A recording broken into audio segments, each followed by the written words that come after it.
Good morning students. बच्चों, आज हम मैथ्स में एक्सरसाइज 5.2 के क्वेश्चन नंबर 4 से लेकर क्वेश्चन नंबर 6 तक सॉल्व करेंगे और यहीं पर आपकी एक्सरसाइज भी फिनिश होती है और एक्सरसाइज के साथ साथ आपका ये चैप्टर भी यहीं फिनिश होता है। तो आज हम क्वेश्चन नंबर 4 करेंगे, तो 5 और 6। तो चलिए स्टार्ट करते हैं करना। क्या है क्वेश्चन नंबर 4?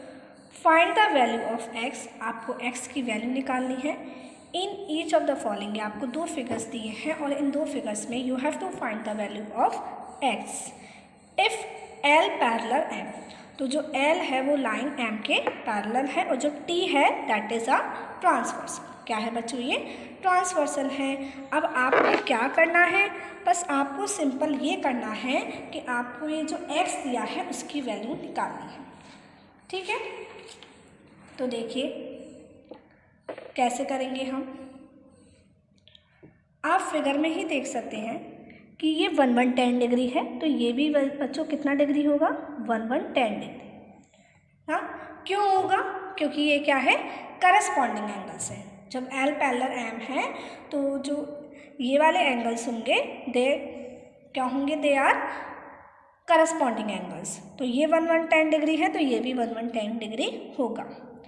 अब आप ये देख रहे हैं एक्स और 110 डिग्री क्या बना रहे हैं? Linear pair. क्या बन रहा है? Linear pair. तो X plus 110 equal to 180 degree होगा। होगा कि नहीं होगा? तो आपको यही करना है और ध्यान रखिएगा आपको इन फिगर्स को अपनी नोटबुक में बनाना है और उस फिगर में भी आप शो कर सकते हैं कि ये हमने 110 डिग्री माना है। देखिए तो फिर क्या होगा? x plus 110 degree equal to कितना हो जाएगा बच्चों? 180 डिग्री, बिकॉज लीनियर पेयर। ठीक है, तो x की वैल्यू कितनी आ जाएगी? 180 minus 110 and that gives 70 degree. तो x की वैल्यू कितनी आ जाएगी बच्चों? 70 डिग्री। इसी तरीके से आप सेकेंड वाला फिगर देखिए। सेकेंड वाले फिगर में क्या है? L और M पैरेलल है, मतलब L और M लाइन से और A और B are the corresponding line, वो आर द ट्रांसवर्सल। A और B क्या है? ट्रांसवर्सल है ना, क्योंकि ट्रांसवर्सल हमने पढ़ा था जब दो लाइंस को ये डिस्टिंक्ट पॉइंट्स पे, अलग अलग पॉइंट्स पे कट करती है एक लाइन, तो वो लाइन आपकी ट्रांसवर्सल कहलाती है। तो ये लाइन क्या है बच्चों? ट्रांसवर्सल। तो ट्रांसवर्सल है तो हमने पढ़ा था कि जब ये पैरेलल है तो ट्रांसवर्सल जारी है, तो जो करस्पॉन्डिंग एंगल्स है वो क्या होते हैं? इक्वल होते हैं। तो आप इसको देखेंगे तो ये वाला एंगल किसके इक्वल होगा? एक्स के इक्वल होगा ना, और ये वाला एंगल किसके इक्वल होगा? इसके इक्वल। तो हम लिखेंगे एल पैरेलल एम, सो एक्स बराबर 100 डिग्री और ब्रैकेट में लिखेंगे करस्पॉन्डिंग एंगल्स।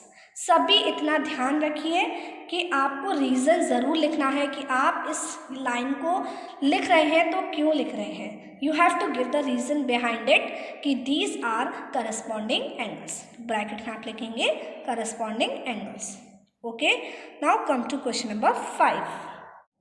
क्या है question number 5? In the given figure, ये आपको एक फिगर दिया है, the arms of two angles are parallel. मतलब जो दो एंगल्स की आर्म्स है, मतलब ये जो एंगल्स बन रहे हैं इनकी आर्म्स, मतलब A B parallel D G. A B parallel किसके है? डी जी के हैं। ठीक है, और ये जो बी सी है वो किसके पैरेलल है? ई एफ के। और आपको ये जो एंगल दे रखा है that is 70 degree. Then find, तो आपको फाइंड करना है डी जी सी मतलब ये वाला एंगल और डी ई एफ मतलब ये वाला एंगल। तो देखिए हम मानते हैं कि जो ए बी है वो पैरेलल है किसके? डी जी के, और जो बी सी है दैट इज़ अ ट्रांसवर्सल, है ना। हम ऐसे ही लिखते हैं। देखिए कैसे करेंगे हम इस क्वेश्चन को। हम मानते हैं कि जो क्या है ए बी है वो पैरेलल है किसके? डी जी के, and B C is a transversal. Okay, हमने लिखा कि ए बी पैरेलल है डी जी के एंड बी सी ट्रांसवर्सल है। ठीक है, सो क्या होगा? एंगल डी जी सी इक्वल होगा एंगल ए बी सी के। देखिए जब ये दो लाइन पैरेलल हैं और ये एक ट्रांसवर्सल जा रही है तो ये एंगल इस एंगल के बराबर होगा। क्यों होगा, चलिए आप मुझे बताइए क्यों होगा। Because these are corresponding angles. तो हम यहाँ पर लिखेंगे ब्रैकेट में करस्पॉन्डिंग एंगल्स। ठीक है, तो अब एंगल ABC हमें दिया है कितना बच्चों, 70 डिग्री। तो एंगल DGC कितना होगा, 70 डिग्री। ठीक है, आई बात समझ में। अब हमें निकालना है DEF। तो अब हम मान लेते हैं कि जो BC है that is parallel to EF। मान लेते नहीं है, मतलब दिया है कि जो BC है that is parallel to EF, BC parallel to EF। और इन दोनों को देखो, BC और EF को काटने वाली लाइन कौन सी है, कौन सी काटने वाली लाइन है, DE। तो DE क्या हो गई आपकी, ट्रांसवर्सल। तो हम यही लिखेंगे कि BC पैरेलल है इसके और DE is a transversal.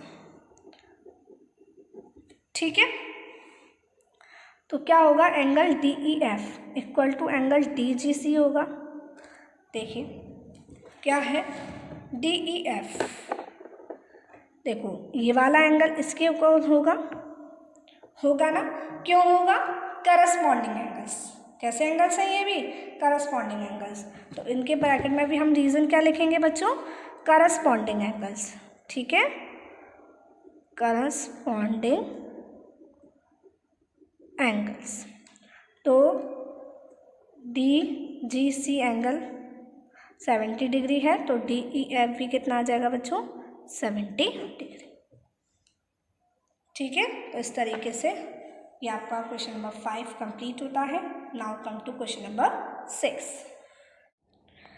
In the given figure below, या आपको फिगर दिए हैं, डिसाइड, आपको डिसाइड करना है whether L is parallel to M।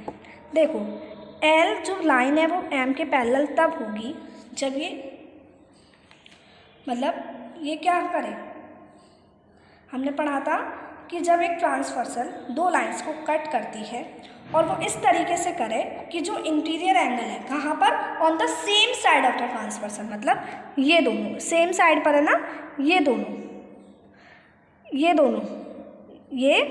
दोनों अगर एक साइड वाले है ना, सेम साइड पे, ट्रांसवर्सल के सेम साइड पे जो इंटीरियर एंगल्स हैं, अगर उनका सम सप्लीमेंट्री होता है, सप्लीमेंट्री होने का मतलब अगर उनका सम 180 डिग्री होता है, that means these lines will be parallel. Okay, तो वही करना है, हमें देखना है कि अगर इंटीरियर एंगल्स के सम 180 डिग्री है, which means that means L parallel M है और नहीं है, तो फिर हमें लिखना होगा कि L is not parallel to M। चलिए चेकआउट करते हैं फटाफट से। फर्स्ट देखिए, जो फर्स्ट वाला पार्ट है हम उसे देखते हैं। देखिए हम देखेंगे कि इन दोनों का सम, मतलब 126 और 44, इन दोनों का सम कितना आया देखते हैं, 170 आ रहा है, मतलब ये इक्वल नहीं है 180 डिग्री के। तो हम लिखेंगे कि पेयर्स ऑफ, या sum of pairs of, sum of ऐसे लिखेंगे, sum of interior angles on same side of transversal is not 180 degree, नहीं है ना 180 degree, that means L parallel नहीं है, L is not parallel to M। ठीक है, मतलब अगर हम चाहते हैं कि कोई line parallel L parallel M हो जाए, दैट मीन्स जो इंटीरियर एंगल ट्रांसवर्सल के सेम साइड पे बन रहे हैं और उनका सम अगर 180 डिग्री है, that means L parallel M। Second वाला देखते हैं बच्चों, देखो ये 75 डिग्री है, ये भी 75 डिग्री होगा। अब देखते हैं कि इन दोनों का सम कितना आना चाहिए, 180 डिग्री। चलिए चेकआउट करिए फटाफट से। 75 + 75 गिव्स 150, तो सम 180 डिग्री नहीं है। That means L is not parallel to M। तो जैसे मैंने फर्स्ट वाला पार्ट किया है, जो लैंग्वेज मैंने फर्स्ट में लिखी है वही लैंग्वेज आपको सेकंड में लिखनी है। और एक बात इस चैप्टर में आप बिल्कुल ध्यान रखिएगा कि आप कोई भी बात लिखते हैं that you have to reason behind it. अगर आप रीज़न नहीं लिखते हैं तो ये आपकी गलती है, आपको रीज़न लिखना है। It's very compulsory to write reason behind it. Okay, अब ये देखिए थर्ड वाला, ये 57 डिग्री है तो ये भी 57 डिग्री होगा। और इन दोनों का सम आप ये जो लिख रहे हैं इसे आप फिगर में भी शो कर सकते हैं कि हमने फिगर में लिख लिया है, क्योंकि हमें यहाँ पे नेमिंग पता नहीं है कोई, तो हम इसको फिगर में ही शो कर सकते हैं। अब देखिए 57 और 120 डिग्री, इन दोनों का सम 180 डिग्री है, बताइए है। इसका मतलब L पैरेलल टू M है। अब आप फोर्थ वाला खुद चेक करेंगे, फोर्थ वाला भी बहुत ईजी है। ये 72 है तो ये भी 72 होगा। अब 98 और 72 का सम कर लीजिए, अगर 180 डिग्री आता है तो L पैरेलल M होगी, और नहीं आता है तो फिर नहीं होगी। ठीक है, तो इसके 3 पार्ट तो मैंने आपको बता ही दिए हैं, फोर्थ वन आपको खुद करना है। और तीनों पार्ट में जैसे मैंने फर्स्ट में लैंग्वेज लिखी है वही लैंग्वेज आपको दोनों में लिखनी है अकॉर्डिंग टू, जैसे यहाँ पे पैरेलल है तो आप लिखेंगे इस 180 डिग्री।